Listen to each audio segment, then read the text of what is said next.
औद्योगिक वाणिज्य संघको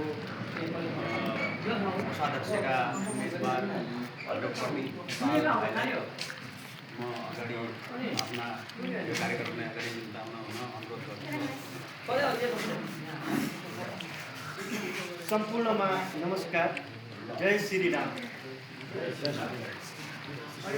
आज हामी एउटा विशेष दिनमा छौँ। खास गरेर बडा महाराज पृथ्वीनारायण शाहज्यूको जन्म जयन्ती, राष्ट्रिय एकता दिवस, साथसाथै दुईजना हाम्रो गोरखबहादुर चन्द दाजु र हाम्रो कल्याण सिंह सामन्तज्यूले हिजो मात्रै एउटा नयाँ सम्बन्ध बनाउनु भएको छ। मितेरी राख्नु भएको छ। उहाँको यो सम्बन्ध युग सम्बन्ध चलिरहोस्, हाम्रो शुभकामना। बडा महाराज पृथ्वीनारायण शाहज्यूलाई म सम्झिन चाहन्छु। आज नेपाल उहाँकै कारणले नेपाल छ, किनभने खुद्रा भएको छरिएर बसेको नेपाललाई 2200 र 2400 राज्यलाई एकीकरण गरेर समग्र नेपालको परिकल्पना गर्नुभएका बडा महाराज पृथ्वीनारायण शाहलाई हृदयदेखि नै नमन छ। उहाँ जस्ता व्यक्ति यो देशमा जन्मिनु पर्दछ। आज देशको अवस्था दयनीय छ, प्रत्येक दिन गुज्रिरहेको छ।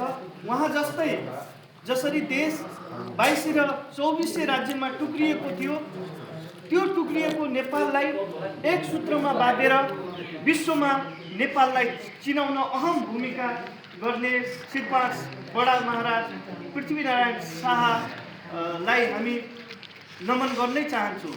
साथसाथै आज दुईजना अग्रजहरूले मिची लगाउनु भएको छ। यो हिन्दू धर्मशास्त्र अनुसार यो पुरानो सम्बन्ध पनि हो।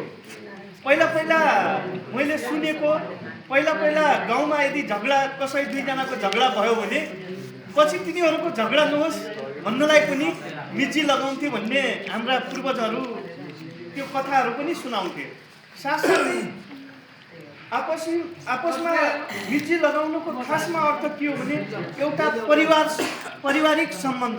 जस्तै गोरख दाईको परिवार र हाम्रो कल्याण दाईको परिवार अझ घनिष्ठ हुने भयो र एउटा आपसी माया, प्रेम, सहयोगी भावना इत्यादि कुराहरू यो मितेरीको शैलीले हामीलाई गाँच्छ।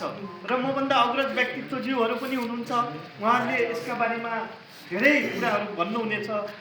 भन्दै म स्वागत मन्तव्यका लागि साहित्यकार आदरणीय गुरु हाम्रा सर पनि हुनुहुन्छ, म श्रीमान लक्ष्मीप्रसाद भट्टज्यूलाई म शुभकामना मन्तव्य राखिदिनु हुन हार्दिक अनुरोध गर्दछु।